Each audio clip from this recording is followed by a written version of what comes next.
देखो तो कौन आया है, मेरा राजा बेटा। हाँ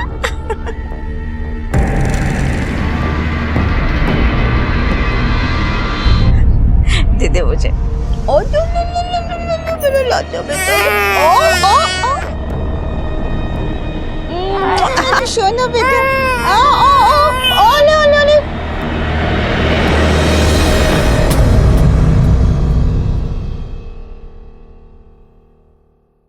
मेरा राजा बेटा कहाँ है?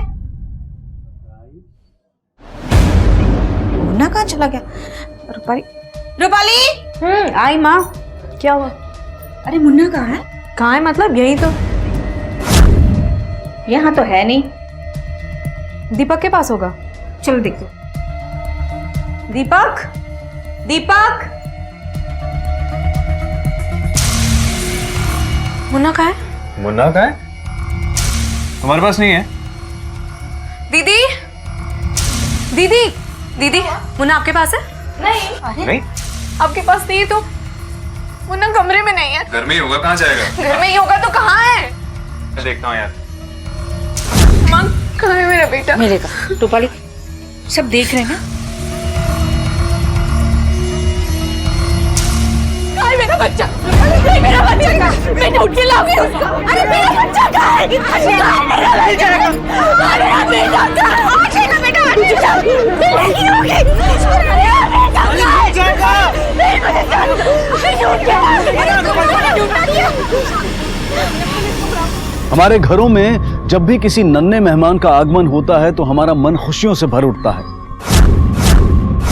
लेकिन वहीं दूसरी तरफ हमारे समाज में कुछ लोग ऐसे भी हैं जो ये चाहते हैं कि उनके घर में लड़की नहीं लड़का पैदा हो, जबकि हमें इस बात से कोई फर्क नहीं पड़ना चाहिए कि पैदा होने वाला बच्चा लड़का है या लड़की। ये ऊपर वाले का दिया एक ऐसा अनमोल उपहार है जिसकी हमें कद्र करनी चाहिए।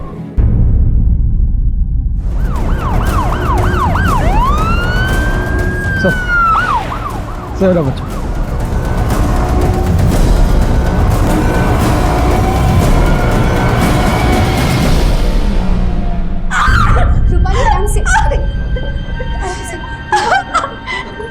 अरे रुक धागा तो बांधने दो। माँ अभी इन सब चीजों का टाइम नहीं है। अरे बांधना पड़ता है, मन्नत का धागा है। देखना लड़का ही होगा। हो गया। तू गाड़ी निकाल। आजा आराम से।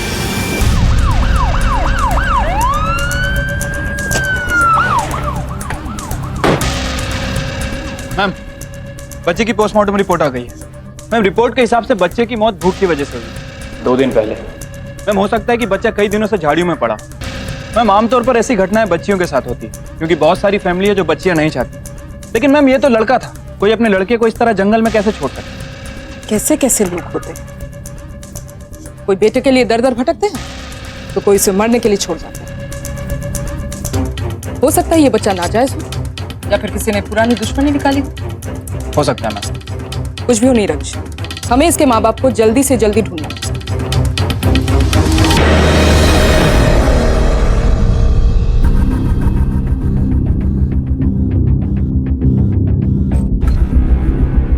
तू शर्त लगा ले, भैया ही आएगा। अरे मैं तो चाहती हूँ कि भैया है, नहीं तो दादी बावली हो जाएगी। अगर इसे लड़का हुआ तो मेरा क्या होगा? पहले से ही महारानी के नखरे कम है क्या? भगवान करे इसे भी लड़की हो।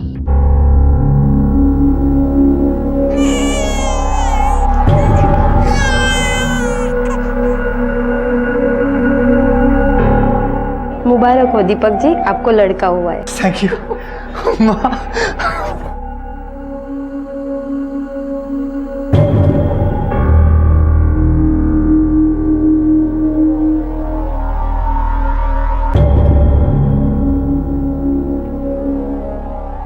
ये लो दीपक जी, आपका लड़का। राजा बेटा मेरा। सिस्टर, क्या हम भैया को छू सकते हैं? नहीं, अभी कोई नहीं छुएगा। मेरा पोता अभी बहुत छोटा है।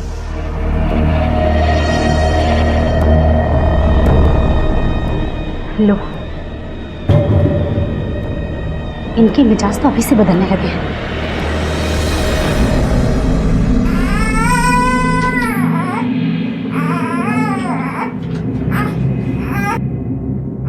अरे पूजा, नव्या, मिले तुम अपने भाई से? आओ लो मिलो, आओ ना मिलो, मुन्ना भी मिलना चाहता है तुमसे। चाची, हम क्या भैया के साथ एक सेल्फी ले ले? लो। इनमें तो अकल है नहीं, तू भी बावली हो गई है क्या? कोई फोटो नहीं खींचनी है। जाओ, बाहर जाओ।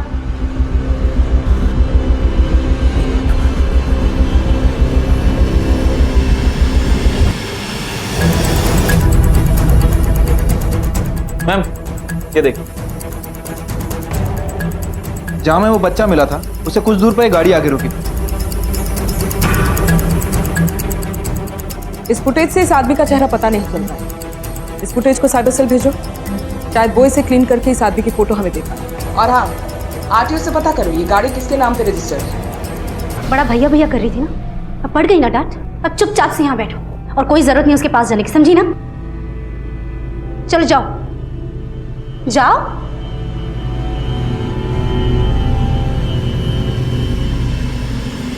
बहू, पोता देकर खुश कर दिया तूने। तू नहीं समझती मैं कितनी खुश हूँ। इस वंश का वारिस है ये।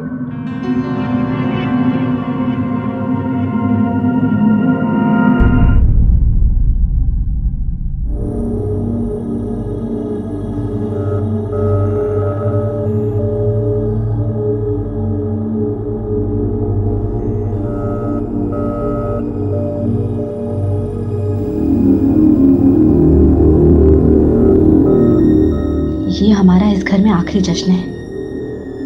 सही बोल रही हूँ, देख लेना कुछ दिनों में हमारी हालत नौकरों जैसी हो जाएगी।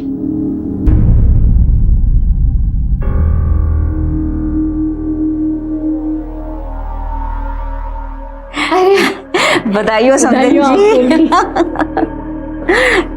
लीजिए। नमस्ते जी। नमस्ते। अरे मेरा सोना बेटा, एक मिनट। छोटा छोटा बच्चा, ये लो। और समधन जी, ये आपके लिए। अरे नहीं, इसकी क्या जरूरत है? अगर आपकी इजाजत हो तो मैं हमारे नाती को हमारे साथ ले जाऊं?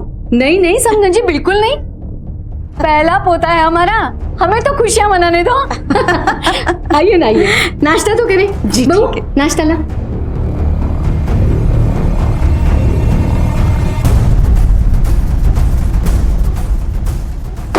मैम, उस कार की डिटेल्स आ गई हैं। किसी दीपक गहलोत के नाम से रजिस्टर्ड है। ये उसका एड्रेस है। पता करो ये दीपक गहलोत उस दिन वहां क्या कर रहा है। बेटा रूपाली, मैं बहुत खुश हूँ कि बेटी पैदा करने का श्राप तुमने मिटा दिया। इस घर में बेटा पैदा करने वाली तुम सबसे पहली लड़की हो। कैसी बातें कर रही हैं माँ? श्राप व्राप कुछ नहीं होता, ये सब हमारे मन का वहम होता है। तुम नहीं जानती। अपनी बहन को देखो, बेटियों पे बेटियां पैदा कर रही हैं और इसकी सास आए दिन इसे ताना मारती है। बेटियां पैदा करना बहुत बड़ा बोझ होता है। माँ बस करिए। तुमने अपनी सास को देखा, कितनी खुश थी। अगर आज तुमने बेटी पैदा की होती तो क्या वो इतना खुश होती? कैसी बातें कर रही हो माँ? आज के ज़माने में लड़की और लड़का दोनों बराबर हैं। तुम नहीं समझ सकती क्योंकि तुमने बेटा पैदा किया है। चलो छोड़ो इन बातों, जल्दी से घर आना, सब लोग तुम्हारा इंतजार कर रहे हैं। मैं भी इंतजार कर रही हूँ घर आने का, बहुत दिन हो गए। जल्दी आती हूँ।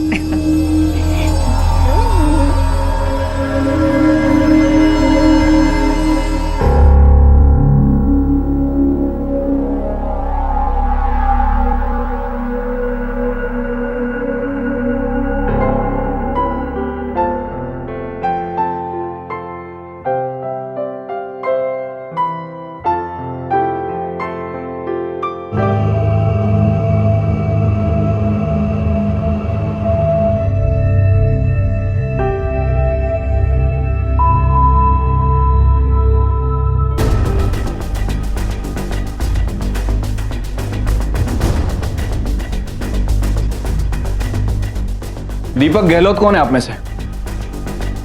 सर मैं हूँ। बाहर आइए, आपसे 2 मिनट बात करनी है। आइए।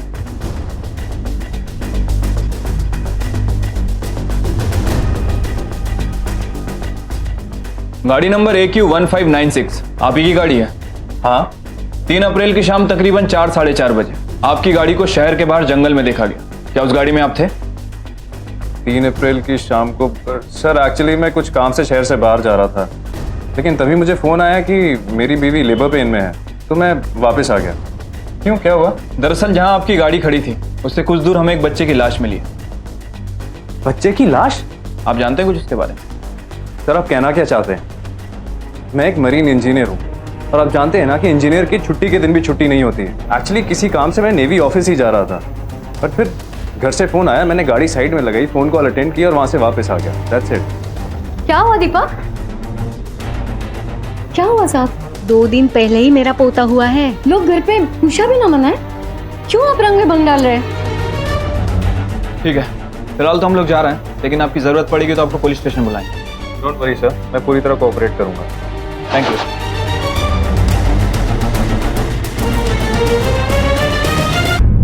मैम, दीपक गहलोत के घर में भी उसी दिन बच्चा हुआ है और परिवार में जश्न का माहौल है।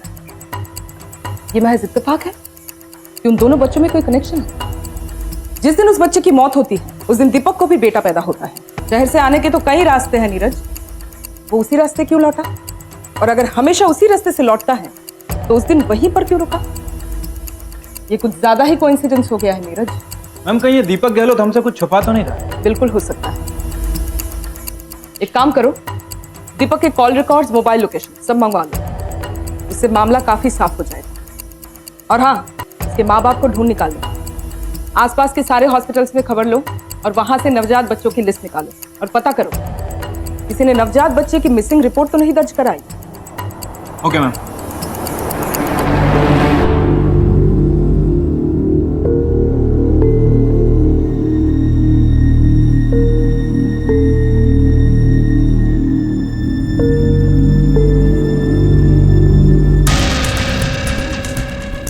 मैम, ये रहे दीपक गहलोत के call records. Ma'am, call records के हिसाब से दीपक की एक नंबर पर लगातार बात होती थी, बट वो नंबर ना तो उसके घर वालों का है और ना ही ऑफिस वालों का। किसका है ये नंबर? मैम, किसी लेडी तांत्रिक का। लोग उसे मानसी माँ के नाम से बुलाते हैं। तांत्रिक? इस मानसी माँ की पूरी कुंडली निकालो। Okay ma'am. अच्छा, ये मानसी माँ के बारे में कुछ पता है आपको? ज्यादा तो साहब हमको नहीं पता है, पर लोग बाग यहाँ आया करते हैं पूजा पाठ करने के लिए, जिससे उनकी परेशानी से उन्हें छुटकारा मिलता है।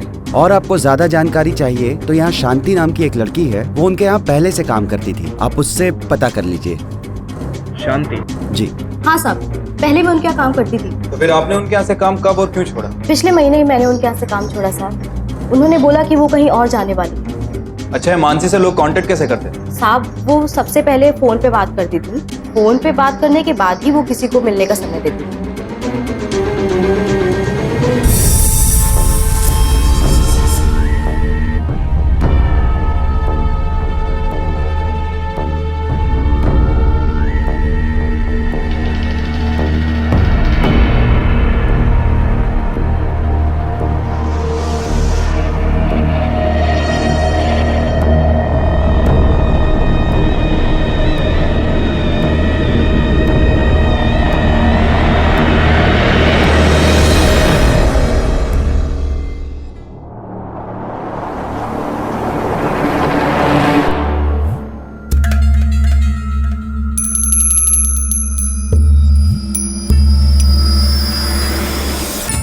कहिए, क्या परेशानी है आपको?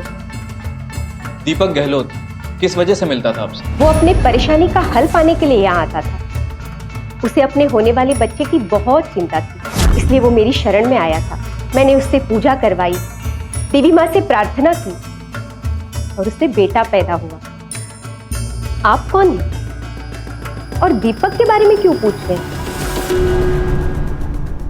सब इंस्पेक्टर नीरज चौधरी। मैंने कुछ गलत नहीं किया है।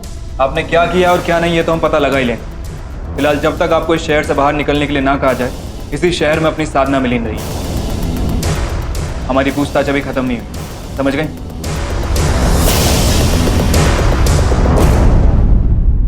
ये इत्तेफाक नहीं है, कुछ तो है जिसे छुपाने की कोशिश की जा रही है।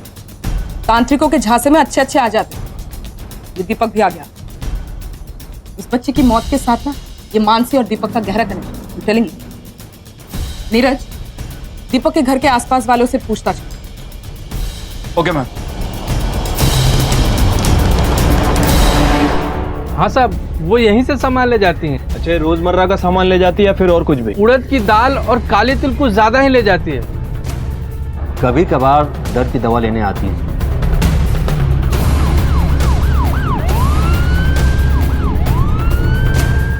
ये मानसी कहाँ गई? वो हर रोज शहर के किसी मंदिर में जाती है पूजा करने। अच्छा, आपने कभी इनके यहाँ पे कुछ अजीब देखा या सुना? पिछले हफ्ते मैंने किसी बच्चे के रोने की आवाज सुनी। एक तरफ जहां हमारे देश की बेटियां ओलंपिक से लेकर स्पेस टेक्नोलॉजी तक में देश का नाम रोशन कर रही हैं, वहीं दूसरी तरफ कुछ लोग हमारे समाज को अब भी एक पुरुष प्रधान समाज बनाए रखने में लगे हुए हैं। जैसे ही रूपाली ने एक बेटे को जन्म दिया, वैसे ही उसकी सास और बाकी के लोगों की नजरों में उसकी अहमियत कई गुना बढ़ गई। बहू, कल से दीपक के कमरे की सफाई भी तुम्हें ही करनी है। और सुनो, सफाई होने के बाद कमरे को ताला लगाना। तुम्हारी लड़कियां बहुत बदमाश हैं, उनके सामान का कोई नुकसान नहीं होना चाहिए, समझी?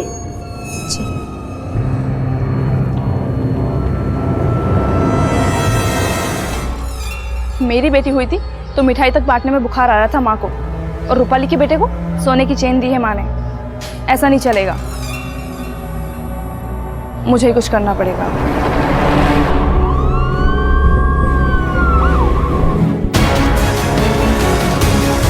सोनाली, अंदर देखो।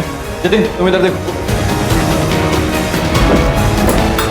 सर, ये छोटे बच्चे का सामान मिला है।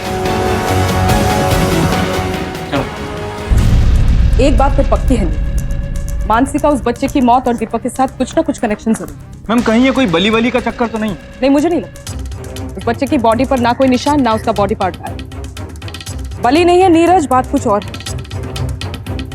उस दीपक को थाने में बुलाओ, इंक्वायरी के लिए। Okay ma'am. मैम देखिए, आप मुझसे पूछताछ करके अपना टाइम वेस्ट कर रही हैं। मेरे पास मेरा खुद का बेटा है, तो मुझे किसी और के बच्चे की क्या जरूरत है, और मैं क्यों किसी को मारूंगा? देखिए मैम, मैं एक मरीन इंजीनियर हूँ और काम के सिलसिले में मैं साल में 8-9 महीने शिप पर ही रहता हूँ, और रूपाली की प्रेगनेंसी को लेकर मैं बहुत डरा हुआ था, तो इसलिए जो भी पूजा पाठ विधि विधान कराने थे मैंने कराए, और इसके लिए मैं मानसी माँ से मिलता था। इसके अलावा मेरा उनसे कोई रिश्ता नहीं। फिलहाल आप जा सकते हैं, लेकिन हमारी परमिशन के बिना कहीं मत जाना। और हाँ, ड्यूटी पर जाने के लिए भी आपको हमारी एनओसी लेनी पड़ेगी। Okay ma'am.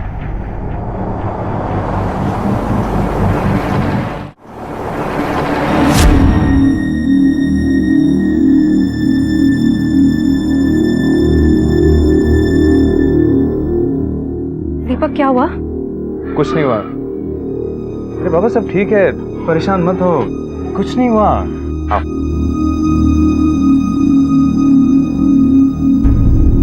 रूपाली के बेटे के जन्म से कहीं खुशियों की लहर दौड़ पड़ी थी, तो कहीं जलन और ईर्ष्या का सैलाब उमड़ चुका था। रूपाली अपने पति, सास और मायके वालों की चहेती बन चुकी थी।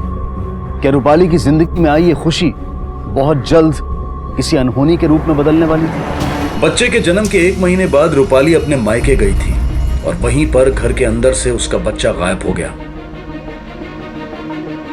दीपक के पास होगा, चलो देखते हैं। दीपक, दीपक, मुन्ना कहाँ है? मुन्ना कहाँ है? कौन था ऐसा जो रूपाली के बच्चे को नुकसान पहुंचाना चाहता था, और क्यों? मैम, मैं घर में ही था, यहाँ बैठा चाय पी रहा था। मैं बाथरूम में थी। मैं अपने ही कमरे में थी, मुन्ना के साथ खेलने के लिए गई तो देखा पालने में मुन्ना नहीं था, और हम लोग भी हमारे ही रूम में थे। मेन डोर का लॉक किसने खोला? पता नहीं मैम। बच्चे की कोई फोटो है? मैम, मेरे पास है। चलिए। मैं 2 मिनट के लिए बच्चे को छोड़कर गई और बच्चा गायब हो गया। किसी ने ध्यान नहीं रखा।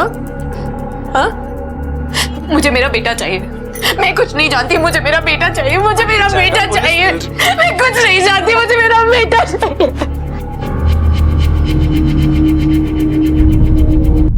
मैम मैंने बच्चे के फोटो को आसपास के पुलिस स्टेशन में डिस्ट्रीब्यूट करवा दिया। नीरज, सबसे पहले हमें एक मरा हुआ बच्चा मिलता है, उसके बाद मानसी गायब हो जाती है, उसके बाद अब दीपक का बच्चा गायब। मुझे इन सारे इंसिडेंट्स में गहरा कनेक्शन लग रहा है। मानसी को जल्दी से जल्दी ढूंढ निकालो और दीपक को भी रैडर में रखो। इन दोनों वारदातों के साथ दीपक जुड़ा हुआ है और वो मानसी को भी जानता है। उसके ऑफिस में पता लगाओ, शायद कोई क्लू मिल जाए। मैम दीपक गहलोत साल में 8 से 9 महीने समुद्र में रहता है। आपको लगता है कि उसके ऑफिस वालों को कुछ पता होगा? नीरज, है तो ये तुक्का, लेकिन कभी कभी तुक्के भी बड़े काम आ जाते हैं। मुझे दीपक और रूपाली के परिवार की सारी डिटेल्स चाहिए, जल्द। Okay ma'am. Sub inspector Neeraj Chaudhary, Deepak Gehlot के बारे में आपसे कुछ पूछताछ करनी है। दीपक बहुत ही कमीना आदमी है सर। जब उसकी वाइफ प्रेग्नेंट थी तब वो अपनी फिजिकल नीड्स पूरी करने के लिए मुझे यूज़ करता रहा। उसने मुझसे वादा भी किया था कि वो मुझसे शादी करेगा और अपनी बीवी को भी तलाक देगा। लेकिन जब उसकी वाइफ को बच्चा हुआ, लड़का पैदा हुआ, तब उसने कहा कि उसको मेरे साथ कोई रिलेशन नहीं रखना। वो अपना काम निकालने के लिए किसी भी हद तक जा सकता है सर। अगर मेरा बस चलता ना तो मैं उसकी जान ले लेती। कहीं ऐसा तो नहीं कि दीपक गहलोत से बदला लेने के लिए आपने उसके बेटे को किडनैप किया और फिर मार दिया? सर कैसी बातें कर रहे हैं आप? मैं उसकी तरह गिरी हुई नहीं हूँ। देखिए सर, मैंने ऐसा कुछ भी नहीं किया। और इस मासूम बच्चे की क्या गलती है इन सब चीज़ों में? सच क्या है वो तो हम पता लगा ही लेंगे, लेकिन हमें पता चला कि अगर आप कुछ झूठ बोल रही हैं तो आपके लिए अच्छा नहीं होगा। इस कहानी में अब एक ऐसा मोड़ आ चुका था जिसके बाद इस केस की दिशा ही बदल गई। जब रूपाली को दीपक के अफेयर के बारे में पता चला तो वो आग बबूला हो गई। गुस्से में उसने न सिर्फ दीपक बल्कि हर्ष और गिरीश पर भी हमला करने की कोशिश की। तुमने गायब किया ना मेरे बेटे को। कहाँ है मेरा बच्चा? बोलो बोलो, नहीं तो मैं जान से मार दूंगी। उस औरत को दिया ना, मेरी पीठ पीछे दूसरी औरत से चक्कर चला रहे हो। मेरी तो जिंदगी बर्बाद कर दी। और तुम सब जलते हो मेरे बेटे से, इसीलिए गायब किया ना मेरे बेटे को। पागल हो गई हो क्या? क्या कर रही है सब? उसी औरत को दिया ना मेरा बच्चा। खुद का बेटा पैदा नहीं कर सकती, बांझ है। मैं कुछ नहीं जानती, मुझे मेरा बेटा लाके दो। लाके दूंगा Rupali, please. I am really sorry, लेकिन मैं कुछ भी करके ना हमारे बच्चे को वापस लेके आऊंगा। मैं पेपर में इश्तेहार दूंगा, मैं लोगों से कहूंगा जो भी मेरे बेटे को लाके देगा ना मैं उसे बहुत सारे पैसे दूंगा। तुम लोग एक बच्चे का ध्यान नहीं रख पाए? ऐसे किससे घर से गायब हो गया? आने दो मेरा पोता घर, किसी को देखने तक नहीं दूंगी। इसीलिए भगवान तुम लोगों को लड़का नहीं देता है। माँ जी, ऐसे कैसे बोल सकती हैं आप? कैसे बोल सकती हूँ मतलब? जो है सो है। बहन जी, ये क्या कह रही है आप? सच तो कह रही हूँ मैं। लड़का है तुम्हारे घर में? नहीं है ना, इसीलिए तो आपको अहमियत नहीं है। चल बेटा चल। कीजिए प्लीज, चले जाओ यहाँ से, सब चले जाओ। रूपाली, चले जाओ यहाँ से। चल यहाँ से। माँ एक बार नहीं रुकना यहाँ, चल। रूपाली मेरी मान से गए, चले जाओ यहाँ चल यहाँ से। चल तू, चल यहाँ से, चल।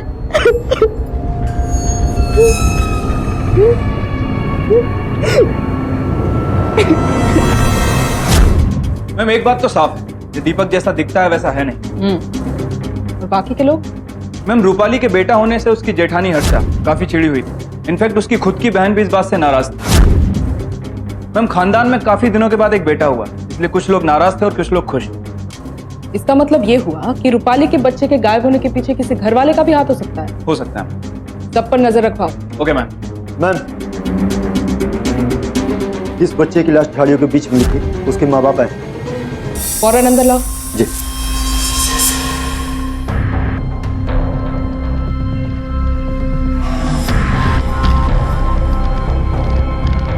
क्यों फेंका बच्चे को?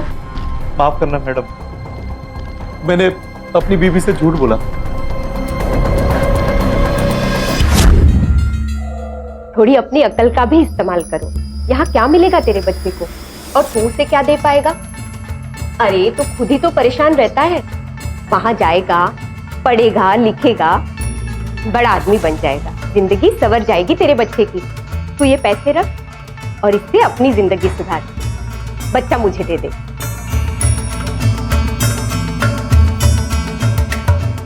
पैसे और गरीबी की वजह से मैं बहक गया था। मैंने सोचा कि मेरे बच्चे की जिंदगी बन जाएगी, लेकिन जब मुझे बाद में पछतावा हुआ तो मैं पैसा लेकर अपने बच्चे को लेने के लिए निकल गया। मेरी समझ में नहीं आ रहा था कि मैं क्या करूं। और तुम्हें जब पता चला कि तुम्हारा बच्चा मर गया तो तुमने दीपक के बच्चे को किडनैप किया और उसे मार दिया, है ना? मैडम मैं तो पहले से ही मरा हुआ हूं, मैं किसी को क्या मारूंगा? मेरी खुद की गलतियों की वजह से मेरा बच्चा मेरे हाथ से चला गया। मैं किसी के बच्चों को क्यों मारूंगा मैडम? मानसी से आखिरी बार तुम्हारी कब बात हुई? कल शाम को। कल शाम को? नीरज फौरन लोकेशन ट्रेस करो, पता करो लास्ट कॉल उसने कहां से किया। उसका पकड़े जाना बहुत जरूरी है। Okay ma'am.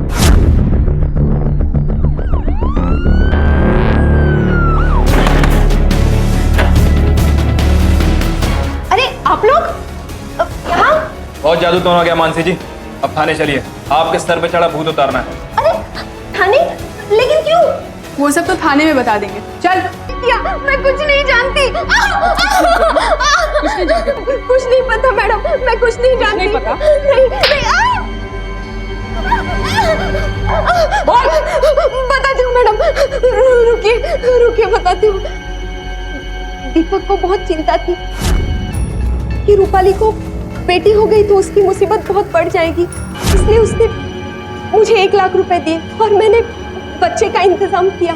वो डॉक्टर दीपक का दोस्त था, उसने जांच के दौरान बता दिया कि रूपाली के पेट पे लड़का है, लेकिन मुझे तो वो बच्चा दीपक को देना ही था, तो मैंने दे दिया। उसके बाद मुझे नहीं पता कि दीपक ने उस बच्चे का क्या किया। मुझे कुछ नहीं पता मैडम, कुछ नहीं पता। कहाँ चला गया दीपक? दीपक? दीपक? दीपक? दीपक!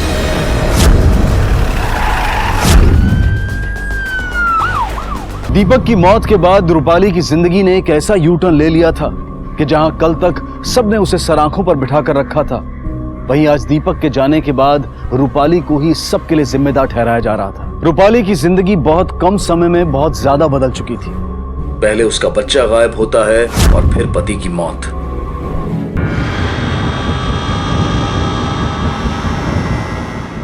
और इसके बाद आगे जो होने वाला था उसके बारे में शायद किसी ने सोचा भी नहीं होगा। देखो रूपाली ने क्या कर लिया। रूपाली! ये सब कैसे हुआ? मेरी बहन और मेरे जीजा ने मुझ पर हमला किया, मारना चाहते थे वो मुझे। क्या?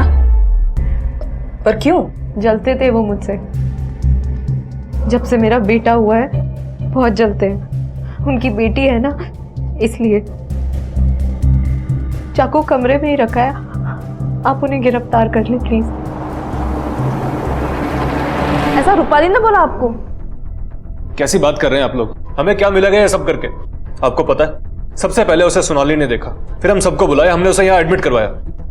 अगर हमें उसे मारना ही होता तो मारने से पहले उसे एडमिट क्यों करवाते?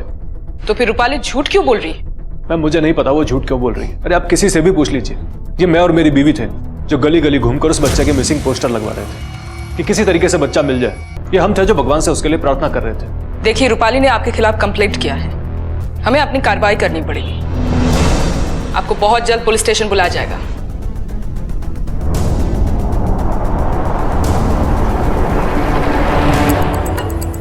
अब रूपाली खतरे से बाहर है, पर एक बात अजीब है, ये सारे चोट के निशान ऐसे हैं जैसे किसी ने खुद को नुकसान पहुंचाया हो।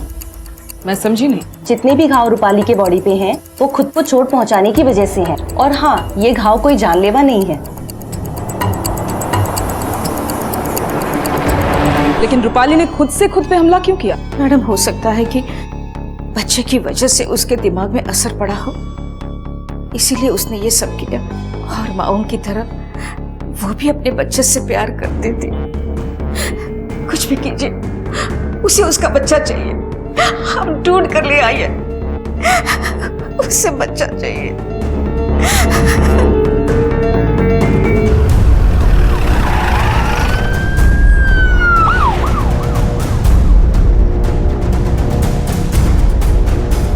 रूपाली अपने कंप्लेंट दर्ज करवाई है, आपकी बहन और आपके जीजा ने।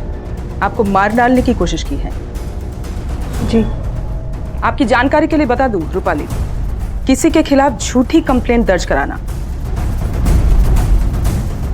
अपने आप में एक संगीन जुर्म होता है।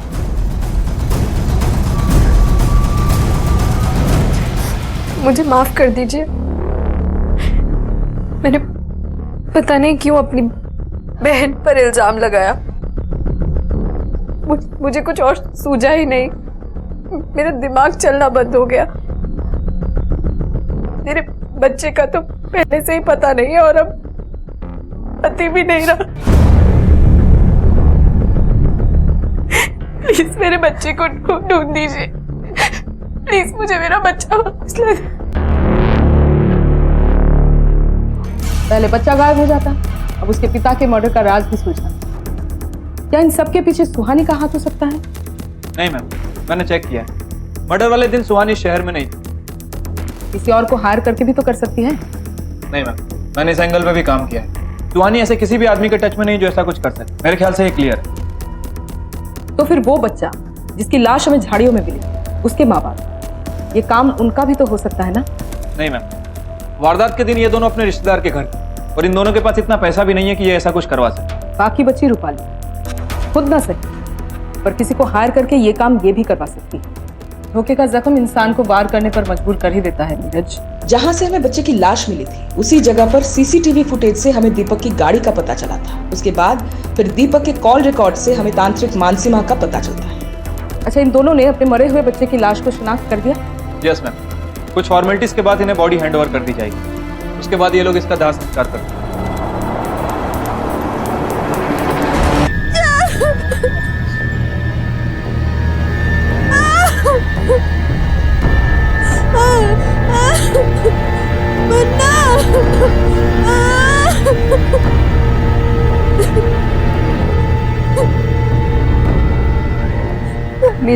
मेरे पति ने आपके बच्चे को मारा था ना, इसीलिए वो भी मर गया।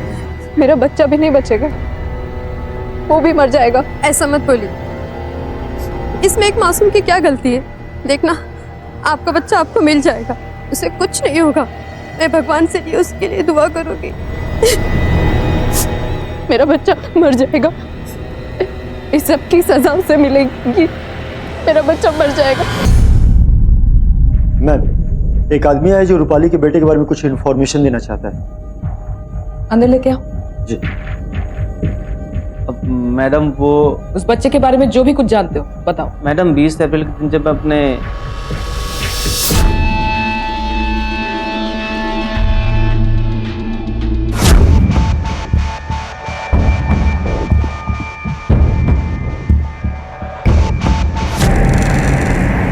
ठीक है मैडम, उस पूरे इलाके को छान मारोगी, कुछ ना कुछ जरूर हाथ लगने वाला है। Okay ma'am.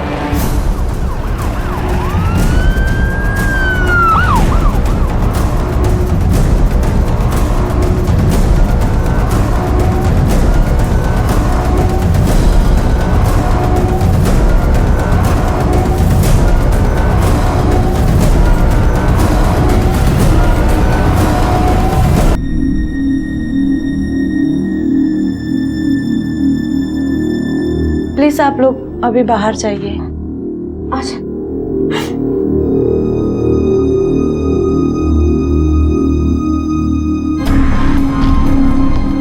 क्या वो आप ही का बच्चा है? हाँ, मेरा बच्चा है, मेरा मुन्ना है। अपने बेटे का कोई बर्थ मार्क बता सकती हैं आप? हाँ, उसके बाएं पाँव पे एक तिल है।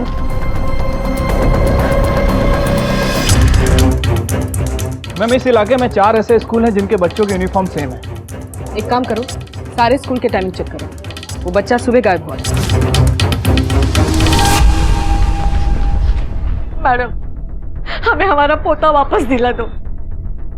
मेरे बेटे की आखिरी निशानी है वो। मुझे पता है ये सब उस रूपाली का किया धरा है। पहले तो उसने मेरे पोते को गायब किया और बाद में मेरे बेटे को मार दिया। आप बस हमारा पोता वापस दिला दो।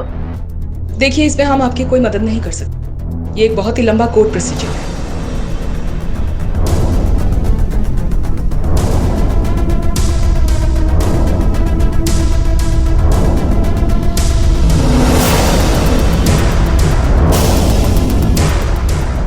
नीरज मैम, इन दोनों बच्चों के स्कूल में पता करो। पुलिस ने जब स्कूल में पूछताछ की तब उन्हें ऐसी बात पता चली जिसने सबके होश उड़ा दिए। 4 अप्रैल से 14 अप्रैल तक ये दोनों लगातार स्कूल नहीं आई। आप दोनों 14 अप्रैल को स्कूल जाने के लिए निकले थे, पर आप लोग स्कूल गए ही नहीं। कहाँ थे आप दोनों? देखो, डरो मत, कोई तुम्हें कुछ नहीं कहेगा। बेटा इधर देख, मेरी तरफ। बिल्कुल डरो मत, सच सच बताओ क्या हुआ। हम उसकी नानी के घर जाकर उस पे नजर रखने लगे।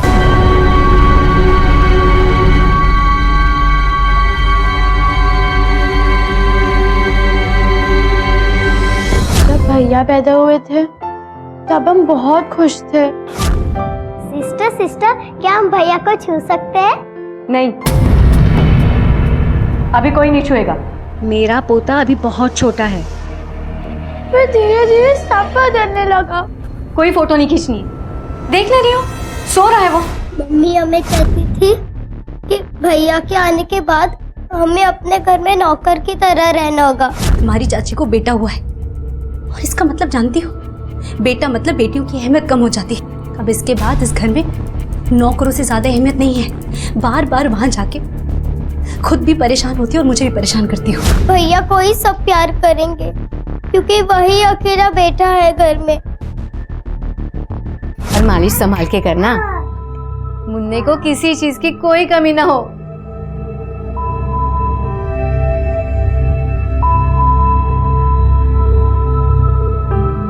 चाची, हम भैया को गोद में ले सकते हैं? बिल्कुल ले सकते हो, मालिश के बाद। हम भी मालिश करेंगे भैया की। अच्छा, आओ। अरे नहीं नहीं, सुना नहीं, छोटा है अभी, सिर्फ 3 दिन का। अरे कोई बात नहीं माँ जी, घबराने की कोई बात नहीं, कुछ नहीं होगा।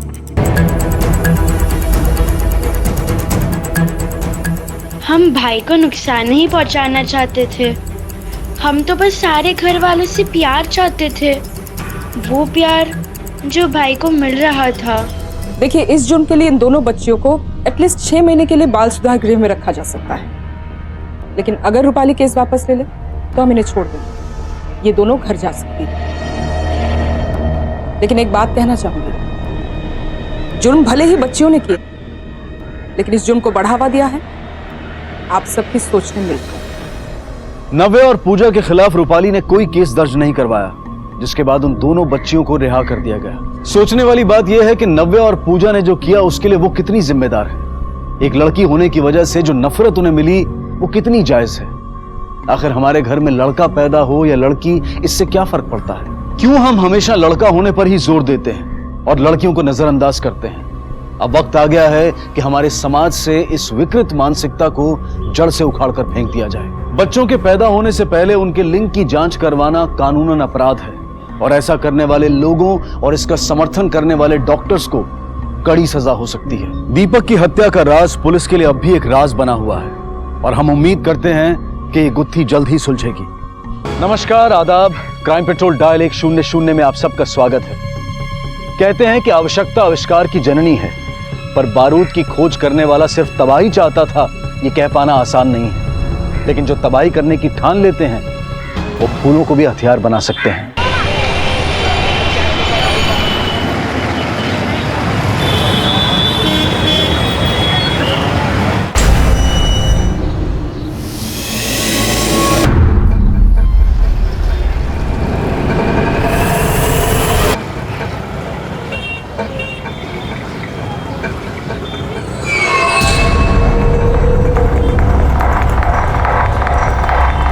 क्या पता नहीं, मेरे को सुई चुभाया, मेरा बैग लेके भाग गया।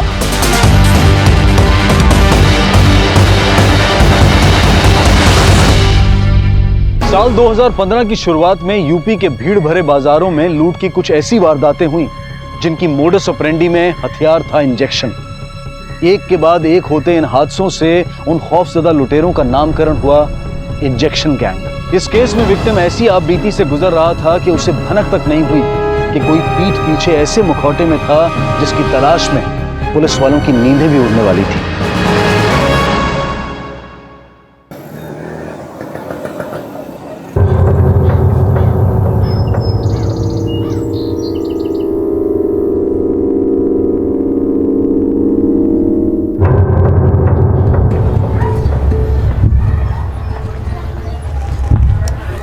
रोहित जी,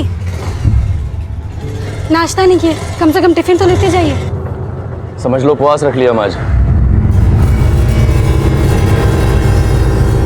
निर्वंश हो जा सरपंच, तू निर्वंश हो जा, निर्वंश हो जा, तू निर्वंश हो जा सरपंच, तू निर्वंश हो जा, निर्वंश हो जा। बहू कितनी बार बोले हम, रिंकू को बाहर मत लेके आया करो, अंदर लेके जाओ। सरपंच तू निर्वंश हो जा, निर्वंश हो जा सरपंच, तू निर्वंश हो जा, निर्वंश हो जा सरपंच, तू निर्वंश हो जा, निर्वंश हो जा सरपंच।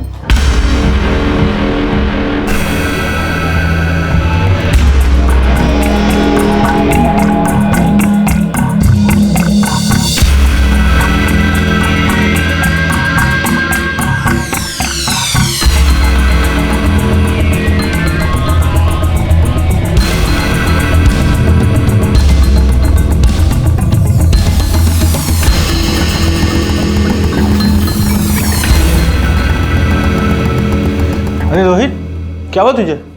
इतना अपसेट क्यों है? घर से झगड़ा करके आया क्या तू?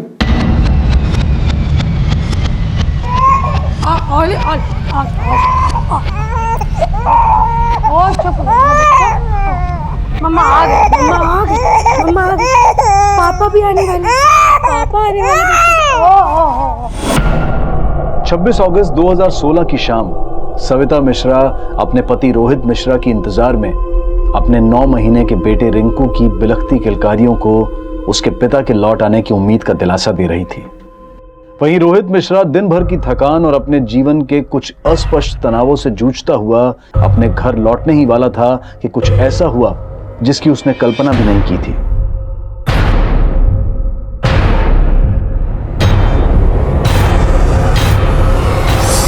क्या हुआ? पता नहीं यार, कुछ चुभा। चुभा? ऐसे खून निकल रहे हैं। पर्स मोबाइल चेक कर एक बार। हाँ सब है, चल चलते हैं।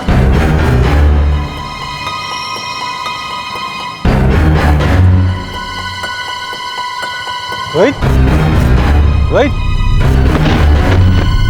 रोहित, रोहित, रोहित, रोहित।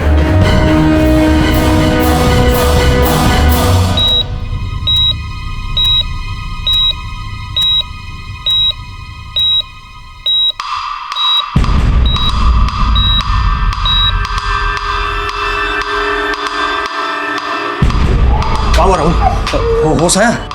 नर्स डॉक्टर मुखर्जी को बुलाओ, उनसे कहो इमरजेंसी है, और तुम जाके पुलिस को इन्फॉर्म करो। कैसे?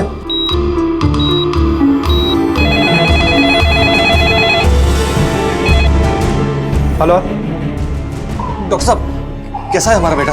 कंडीशन ठीक नहीं है, पेशेंट कोमा में चला गया है।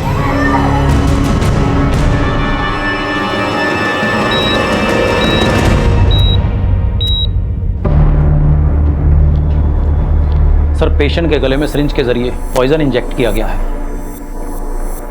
पॉइजन? पॉइजन क्या है ये भी समझ में नहीं आ रहा है, मगर पॉइजन इतना सेंसिटिव है कि बॉडी के सेंट्रल नर्व सिस्टम को पैरालाइज कर दिया है। डॉक्टर इमरजेंसी है। Excuse me.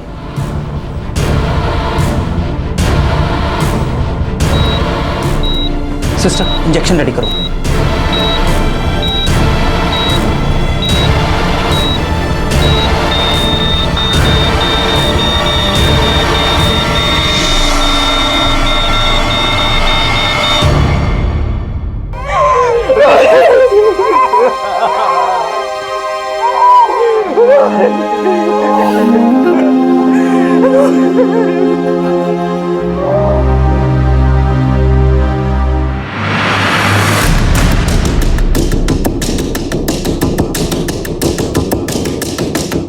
सर यहीं पे इंजेक्शन अटैक हुआ सर।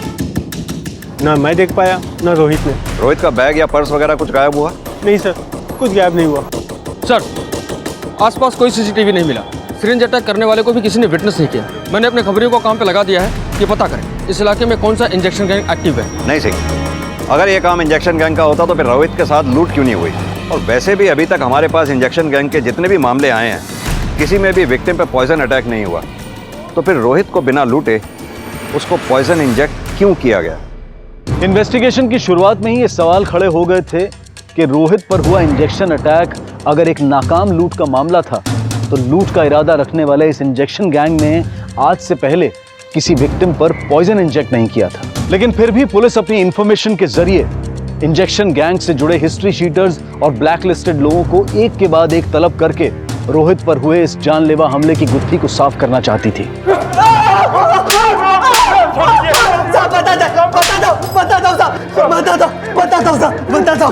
साहब हमारे सिरिंज पे तो सिर्फ पानी होता है, डिस्टिल वाटर साहब। सारे आदमी वहाँ जहर से मर गया और तू पानी पानी कर रहा है। साहब हमने उस आदमी को सुई नहीं छुपाई साहब, हमारी कोई नियत नहीं है किसी को भी मारने की साहब। हम तो लोगों को सुई छुपाते और उनको लूट लेते साहब। रोहित पर हुए अटैक में किस गैंग की भागीदारी थी ये साफ नहीं था, लेकिन रोहित की पोस्टमार्टम रिपोर्ट में हत्या में इस्तेमाल किए गए जिस पॉइजन का जिक्र आया उसने इस केस को और भी सनसनीखेज बना दिया। पोस्टमार्टम रिपोर्ट के मुताबिक रोहित के ब्लड में कोबरा का जहर मिला, लेकिन कोबरा के जहर के साथ मिडाजोलम और फुटपिन नाम के केमिकल लिक्विड मिक्स किए गए, जिसकी वजह से बॉडी पैरालाइज हो गई और इनिशियल स्टेज पे पॉइजन के सिम्टम्स नहीं दिखे। यानी किसी ने पर्पसली ऐसा पॉइजन बनाया जिससे कि बचने की कोई गुंजाइश ही ना हो। पता लगाओ रोहित की लाइफ में कौन ऐसा है जिसका मोटिव रोहित को मारने का हो सकता है। सर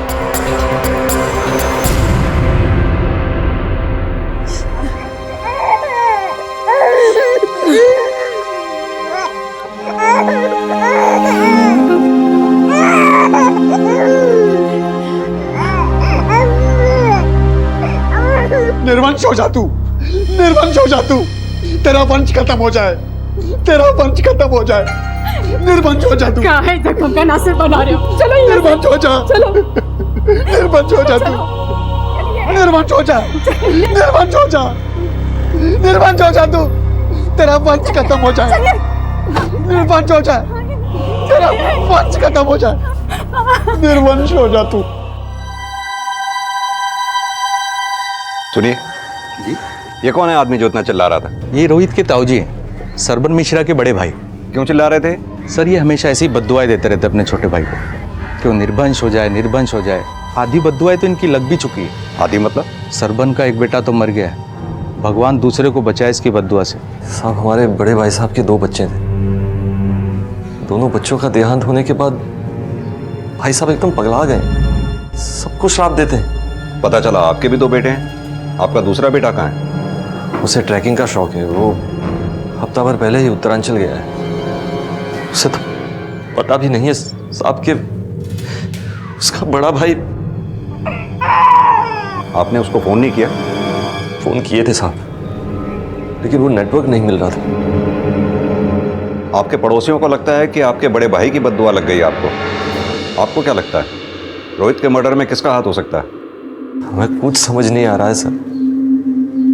हम तो कोयले के व्यापारी हैं, मेहनत मजदूरी करके रोहित को पढ़ाया लिखाया, उसकी बैंक में डिप्टी मैनेजर की जॉब लगी तो सोचा कि बुढ़ापा सुधर जाएगा, लेकिन क्या पता था साहब हमारी आस ही मर जाएगी।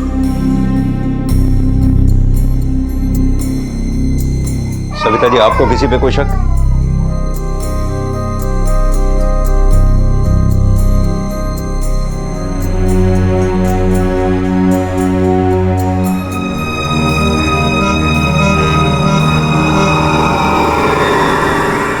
साहब हमको नहीं लगता कि उस बैंक वाले को इंजेक्शन गैंग वाले लोगों ने मारा होगा। उठाए गिरे लोग हैं साहब, 4 अंडे खाते ही सब उगल देते हैं, तो उन लोग से मर्डर करवाने का रिस्क कोई नहीं लेगा साहब। देख, मर्डर तो पूरी प्लानिंग से हुआ है।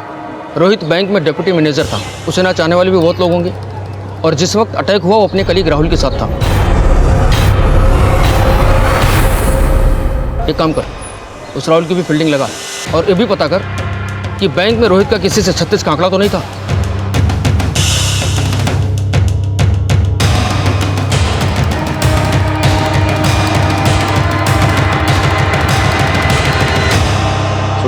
साहब जो कुछ बोलना है हमें बोलिए, इन्हें कुछ मत बोलिए। ये किसी की कुछ बात नहीं समझते। लेकिन इन्हें गालियां दे दे के दूसरों को कोसना आता है। सबको नहीं कोसते, ये सरबन को ही कोसते बस। उसे ही क्यों? खा गया वो हमारे बच्चों को।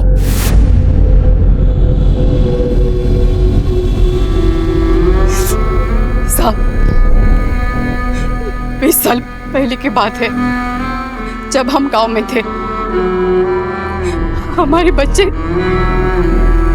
उस सरपंच के आंखों के सामने खेल रहे थे और खेलते खेलते पैर फिसलकर तालाब में गिर गए और एक कमीना सरपंच खड़े खड़े देखता रहा। तैराक है वो, फिर भी जानबूझकर उसने नहीं बचाया ताकि हम दोनों के गुजरते ही सब कुछ उसका हो जाए। यही बात से इनका दिमाग हट गया और गांव की जमीन जायदाद सब कुछ बेचकर हम शहर चले आए। तो ये मरतूत ये भी पीछे पीछे चला आया। आपके पति कुछ काम काज भी करते हैं या सिर्फ अपने भाई को ही कोसते रहते हैं? साहब घर के पीछे 2 दुकानें हैं, उसका किराया आ जाता है, बस हमारी जिंदगी चलती रहती है। पर अब कुछ नहीं रहा, अब मौत का इंतजार है। साहब इनको चीनी का बीमारी है, वो इंश्योरेंस का इंजेक्शन लगाते हैं।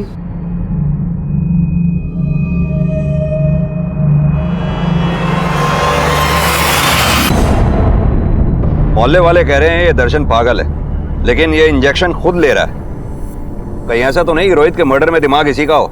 सर देहाती है, कोबरा के जहर का बंदोबस्त तो कर ही सकता है। इस दर्शन की पूरी हिस्ट्री निकालो, पता करो क्राइम सीन पे इसे किसी ने देखा था क्या? सर पुलिस एक तरफ ये जानने में जुट गई कि कहीं रोहित के पिता के बड़े भाई की बद्दुआ में किसी अपराध की मंशा तो नहीं छिपी थी। वहीं पुलिस इन्फॉर्मर्स के जरिए यह भी पता लगाया जा रहा था कि कहीं रोहित के मर्डर का एंगल रोहित के कामकाज से तो नहीं जुड़ा था। लेकिन फिलहाल पलड़ा रोहित के पिता और उनके भाई की पुरानी रंजिश का ही भारी था।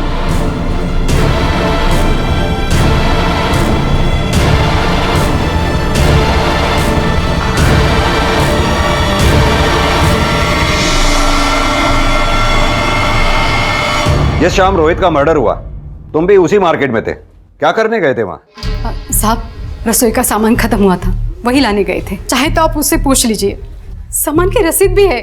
रसीद कटा के रखने से हम तुम्हारी बात को सच मान लेंगे? साहब इन्हें अगर कुछ करना होता ना तो 20 साल थोड़ी इंतजार करते।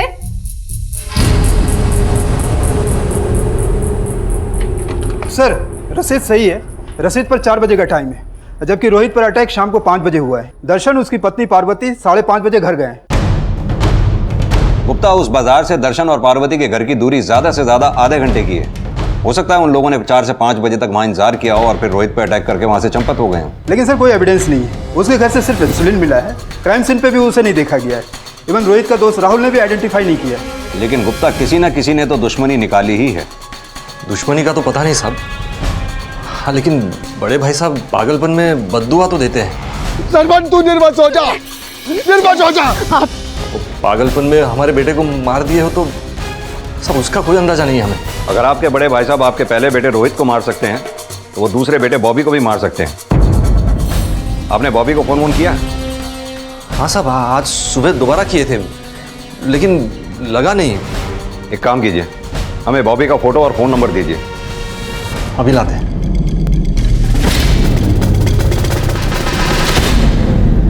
number you have called is currently not reachable. Sir Bobby का फोन नॉट रीचेबल। सरबन ने कहा था कि बॉबी उत्तरांचल गया है। ये बॉबी के फोन की लास्ट लोकेशन निकालो, पता करो उसका फोन लास्ट टाइम उत्तरांचल के किस एरिया में एक्टिव था।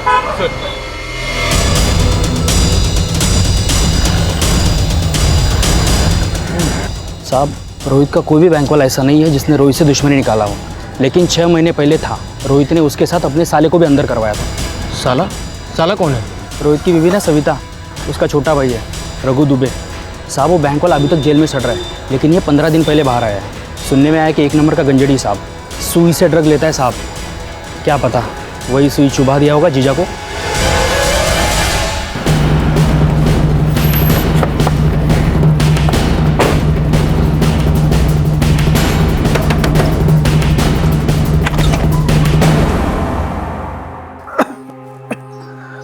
साहब, रघु घर पे रहता कहाँ है? 6 महीने से तो जेल में था। अपने जीजा के जाने के बाद हमसे मिलने तक नहीं आया।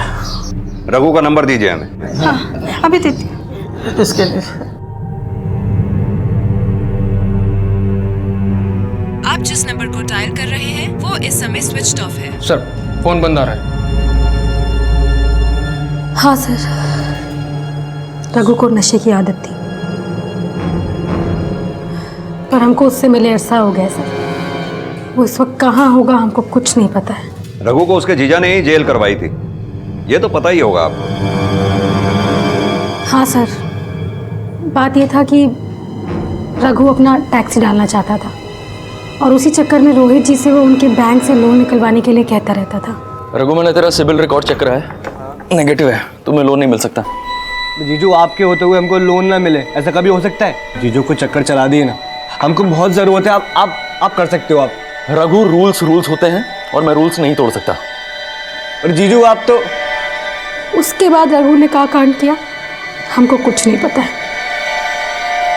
सर, रघु तब के स्क्रूटनी ऑफिसर प्रकाश पांडे को रिश्वत देकर लोन क्लियर करवाना चाहता था। इस बात का पता रोहित को चल गया। कल तक पे ऑर्डर बन जाएगा, परसों तक तुम्हारे घर पहुंच जाएगा। आज रात को मेरी पेशगी दे देना, वरना लोन अटका रहेगा। लाओ, पे ऑर्डर लाओ, अभी एंड कैश करवा देता हूँ। क्या जीजू, छोड़ो ना, रहने दो। प्रकाश बाबू करवा दिए, आप नहीं करवा पाए तो बस इतनी सी बात है। और रूल तोड़ा है ना आपने, दोनों को जेल की हवा खिलवाऊंगा। ये तुमने ठीक नहीं किया रोहित मिश्रा, बहुत गुस्सा हो तुम, देख रहे हैं हम तुम्हें। रोहित की हत्या में पुलिस अब तक रोहित के पिता और उसके पिता के बड़े भाई की रंजिश को उसकी हत्या की वजह मान रही थी, लेकिन इस बात की भी संभावनाएं खड़ी हुई कि कहीं रोहित की हत्या में रोहित के साले रघु दुबे का तो हाथ नहीं है। और जल्द ही ये संभावनाएं रोहित के भाई बॉबी के उत्तरांचल में होने के रहस्य को इस अपराध से जोड़ने वाली थी। बस देर थी रघु दुबे के मिलने की, और जल्द ही पुलिस ने पता लगाया कि जेल से छूटने के बाद आजकल रघु दुबे कहां था।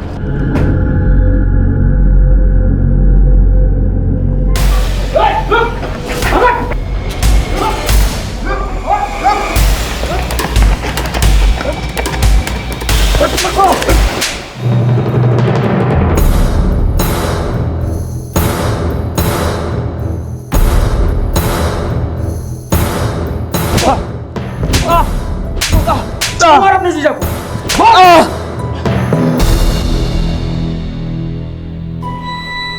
हाँ, ड्रग्स लेता हूं मैं, पर मैंने भी अपनी लाइफ सेट करने का सोचा था। बोला था टैक्सी डालना है, लोन करवा दो, लेकिन वो जीजा, हट, काहे का जीजा। 6 महीना जेल में रहना पड़ा, नशा मुक्ति करना पड़ा, और जेल से बाहर आते ही अपने जीजा को मुक्ति दे दी। अरे बाजार में उसे सुई चुबो दी, जहर कहां से लाया था? अब आप क्या मुझे वो इंजेक्शन गैंग वाला समझ रहे हैं? अपने नशे के इंजेक्शन लगाते में हाथ कांपते हैं मेरे, और आपको लगता है कि मैंने भरे बाजार में उसके जहर का इंजेक्शन लगा दिया? सिंह, सर, इसका नशा उतारो अच्छी तरह से, तभी उगलेगा ये। साहब, मैंने कोई मर्डर नहीं किया। ये जहर वहर मेरे समझ के बाहर है बिल्कुल। इस सब के पीछे जीजा के भाई का हाथ है। अब वो भी सुई से ड्रग्स लेता है। वो भी ड्रग्स लेता था? जीजा को बड़ा गर्व था अपने भाई पर, फिर मैंने उसे नशेड़ी बना दिया।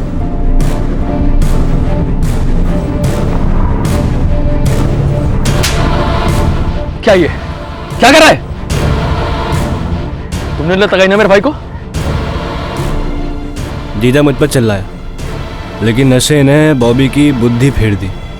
भाई भाई का दुश्मन बन गया। समझता क्या अपने आपको?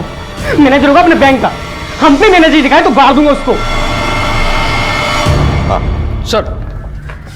सर, बॉबी का फोन रोहित की हत्या के 2 दिन पहले से बंद है। लास्ट लोकेशन भी उसके घर के एरिया की ही थी। तो बॉबी के फादर ने हमसे ये क्यों कहा कि बॉबी उत्तरांचल गया था? उसे ट्रैकिंग का शौक है, वो हफ्ता भर पहले ही उत्तरांचल गया है। हाँ बोल साहब, एक इम्पोर्टेंट खबर मिली है। सब बॉबी तो हमको यही बोल के गया था कि उत्तरांचल जा रहा है ट्रैकिंग के लिए। बॉबी का फोन पिछले 1 हफ्ते से बंद है, और आप कह रहे हैं वो उत्तरांचल में है। कहीं ऐसा तो नहीं कि बॉबी ने ही रोहित को मारा हो और आप बचा रहे हैं उसे? ये क्या बोल रहे हैं सर? बॉबी अपने भाई को मार ही नहीं सकता। क्यों सविता जी, आपको भी यही लगता है? जी, रोहित जी को कोई और मारा है। बॉबी ड्रग्स लेता था, ये बात जानते हैं आप लोग? हाँ साहब, इसका भाई रघु है ना, उसी की संगत में भटक गया था वो। लेकिन साहब हम संभाल लिया था उसको। अगर आपने बॉबी को संभाल लिया था तो फिर रोहित आपको छोड़कर क्यों जाना चाहता था?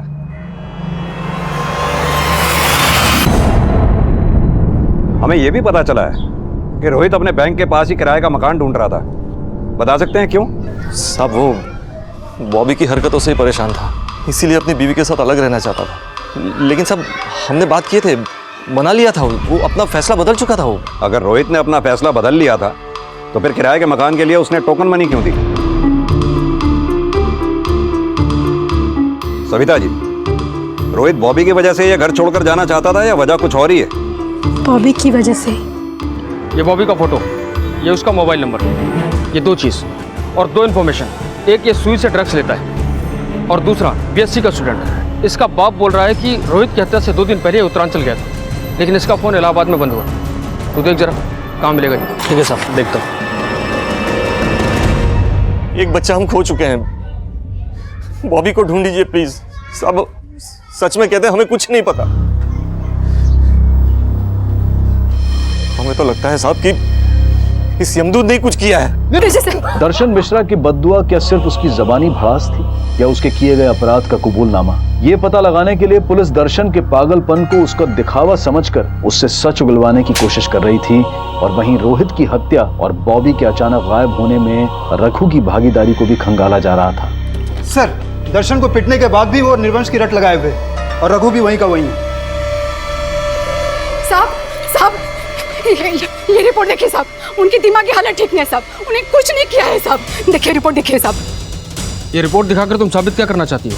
कि पागल आदमी मर्डर नहीं कर सकता? उनका शरीर देखिए, बीमारी से शरीर उनका आधा हो रखा है, अब चलते चलते हाथ नहीं लगते हैं साहब। हमारी मानो तो रोहित की बीबी के गिरबान में झाँक कर देखो, खोट वही है। तुम कहना क्या चाहती हो? साहब, वो शादी के वक्त पेट से थी और शादी के बाद 7 महीने में उसे बच्चा हुआ। आपको यकीन नहीं तो आप पता कर लो।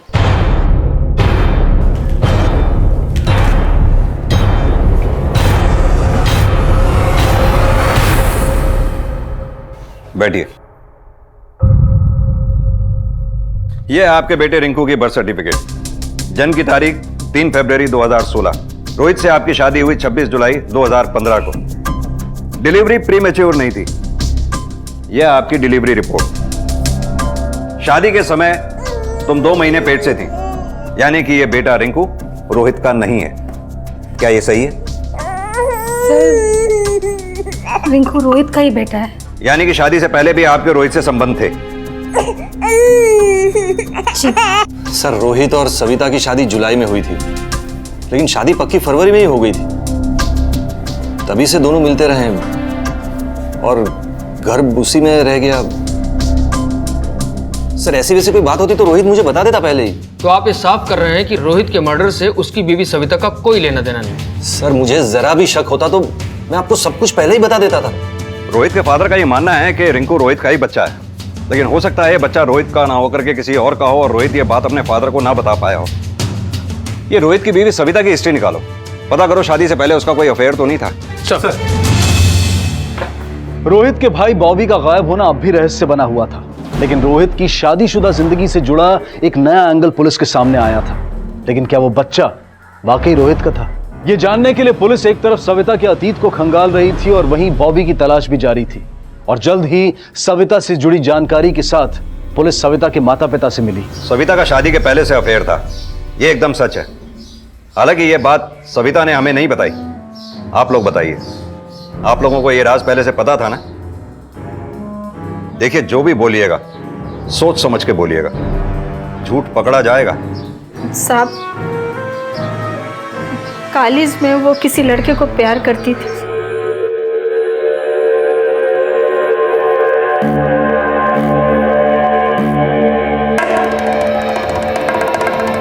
गांजा पी के घूम रहता है और तू दूसरी जाति के लड़के के साथ इश्क लड़ा रही है। घर की मान मर्यादा की कोनो फिक्र है कि नहीं?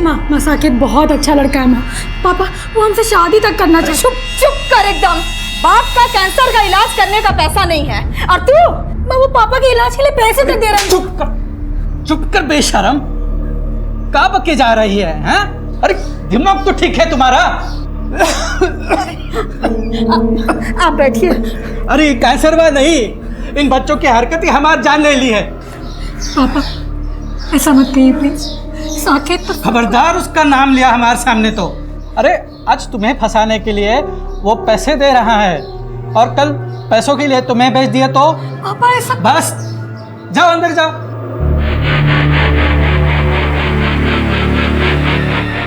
इससे पहले कि हमारी इज्जत नीलाम करके दूसरे जात वाले के साथ भाग जाए, इसके हाथ पीले करने पड़ेंगे। शादी के समय सविता गर्भवती थी क्या?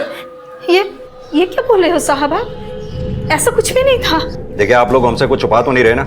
ऐसा ना हो हमें बाद में पता लगे कि आप लोगों ने हमसे कुछ छुपाया है, अच्छा नहीं होगा फिर। सविता के माता पिता के बयान से ये साफ था कि शादी से पहले सविता ना सिर्फ साकेत नाम के एक लड़के से प्यार करती थी बल्कि उससे शादी भी करना चाहती थी। और ये भी साफ था कि रोहित से शादी से पहले से ही सविता गर्भवती थी। सविता के माता पिता के बयान की पुष्टि करने के लिए पुलिस ने सविता के प्रेमी साकेत को पूछताछ के लिए बुलाया। ये बात सच है साहब कि हम सविता से प्यार करते थे, लेकिन सविता की फैमिली ने शादी की इजाज़त ही नहीं दी और हमारी फैमिली ने भी। उसके बाद हमारी शादी कहीं और तय हो गई। शादी के बाद सविता से मिलना हुआ? सर एक ही शहर में रहते, कभी कभी आमना सामना हो जाता, लेकिन वो अपनी गृहस्थी में बिजी है और हम अपनी। उसकी गृहस्थी तो उजड़ गई। मतलब सर? उसके पति का मर्डर हो गया। तुम्हें नहीं पता?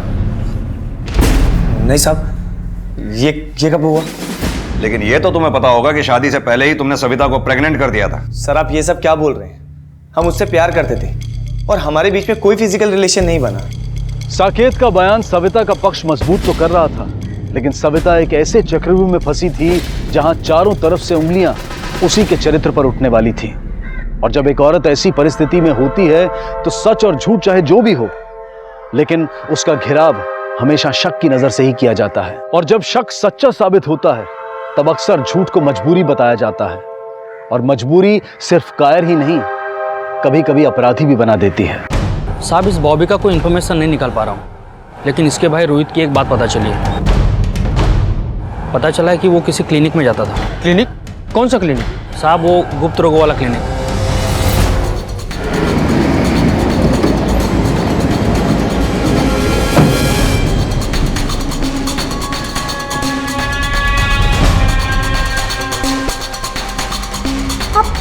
आप बार बार एक ही बात क्यों पूछ रहे हैं?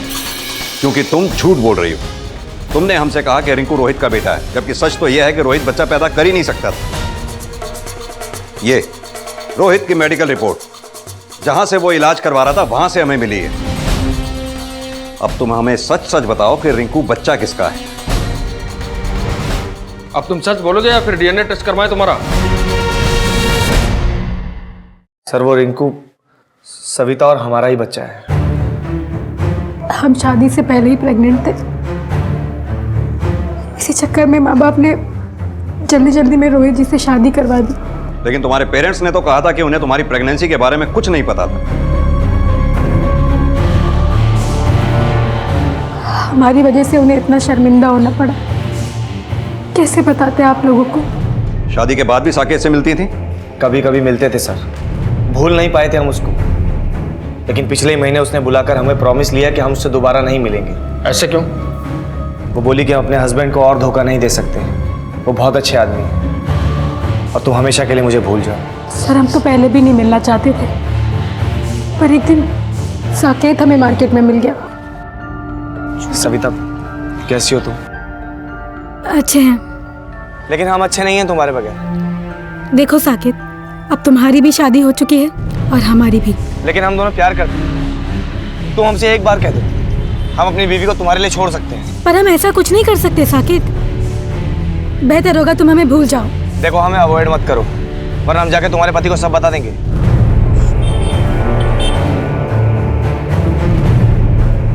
देखो सविता, मुझे गलत मत समझो, मैं तुमसे प्यार करता हूँ, क्या तुम मुझसे प्यार नहीं करती? सर हमें समझ नहीं आया कि खुद को रोकें या क्या करें, और हम आए दिन साकेत से मिलने लगे, और एक दिन रोहित जी के पापा को हम पे शक हो गया।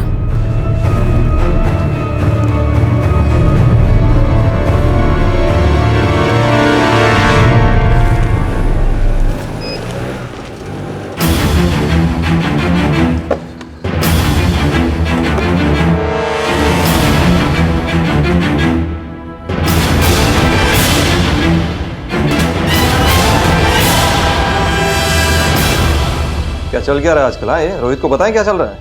वो हमें डांट नहीं रहे थे, बल्कि हमें ब्लैकमेल करना चाहते थे। पापा जी वो हम पापा जी वो जूम करें? पापा जी रोहित इंपॉर्टेंट था, ये बात तुम्हारे ससुर सरपंच जानते थे? उन्होंने तो अपनी गंदी नीयत के चलते किसी को नहीं बताया, लेकिन रोहित जी ने कभी हमसे कोई सवाल नहीं किया। लेकिन रोहित तो उस क्लिनिक में शादी के बाद भी अपना इलाज करवा रहा था। रोहित जी जानते थे कि वो बच्चा पैदा नहीं कर सकते, हमसे अपसेट भी थे, पर उन्हें अपनी कमी पर खुद भी शर्मिंदगी थी। एक दिन हमने भी हिम्मत करके उन्हें जाके सब कुछ सच बता दिया। हम जानते हैं कि वो हमारा बच्चा नहीं है, लेकिन हमें अच्छा लगा कि तुमने खुद हमें सच बता दिया। पर हम आपसे कुछ और बात भी करना चाहते हैं, आपके पापा के बारे में। हम ये भी जानते हैं। क्या आप ये भी जानते हैं? हम सब जानते हैं, और वो भी ये जानते हैं कि हम सब जानते हैं। सिर्फ तुम्हें नहीं, हमें भी नीचा दिखाते हैं। और हमने फैसला कर लिया कि हम इस घर में और नहीं रुकेंगे। हम रोहित जी के साथ नई जिंदगी बिताना चाहते थे, और इसलिए हमने साकेत को भी जाके बोल दिया। सविता मेरी बात हमने कहा ना साकेत, हम रोहित जी को अब और धोखा नहीं दे सकते। आज के बाद हमसे मिलने की या हमें ब्लैकमेल करने की कोशिश मत करना। सविता सर, हमने उसकी फीलिंग्स की कदर की, अब फिर दोबारा हम उससे कभी नहीं। सर साकेत को तो हमने अलविदा कह दिया, पर जब रोहित जी के पापा को पता चला कि रोहित जी हमारे साथ कहीं और रहने की सोच रहे हैं। ये क्या मजाक है रोहित? मकान बदलने की क्या जरूरत है? फैसला हो चुका बाबूजी, अब इस पर कोई बहस नहीं होगी। रोहित जी नाश्ता नहीं किया, कम से कम टिफिन तो लेते जाइए। समझ लो उपवास रख लिया हम आज। पर इससे पहले कि हमारी जिंदगी सुधरती, रोहित जी चले गए। सर हमको तो लगता है रोहित जी के पापा ही मारे रोहित जी को, राक्षस से मारे। बॉबी को भी वही मारे। बॉबी को? शुक्ला जी, हम बाद में फोन करते हैं आपको। लेके जाओ इसे। अरे सर चल। अरे सर हमने क्या किया? लेकिन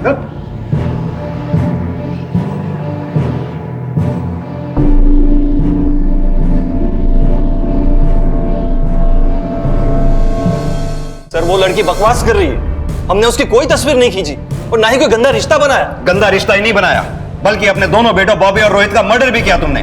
फंस ना जाओ इसलिए फोटो डिलीट कर दी। हमने ऐसा कुछ नहीं किया है सर। सर हमें तो लगता है कि ये सब सविता की चाल है।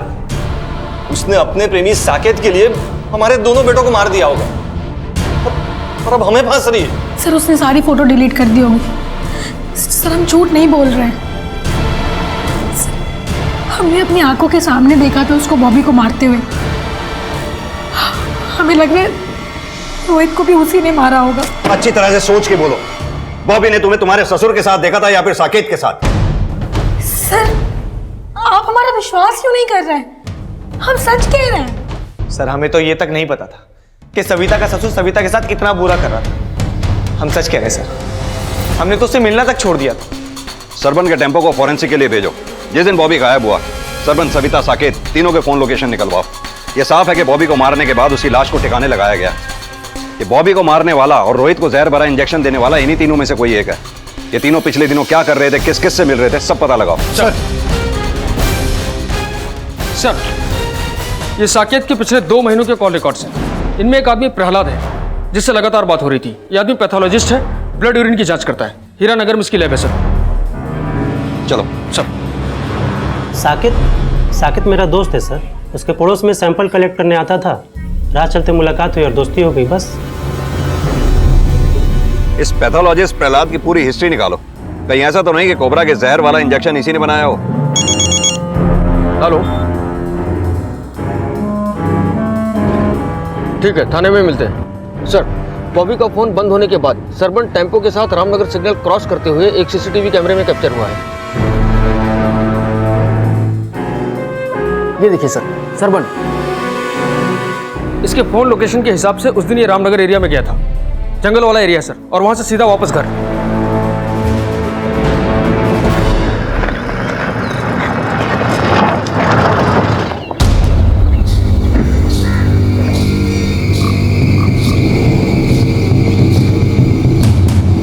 सर,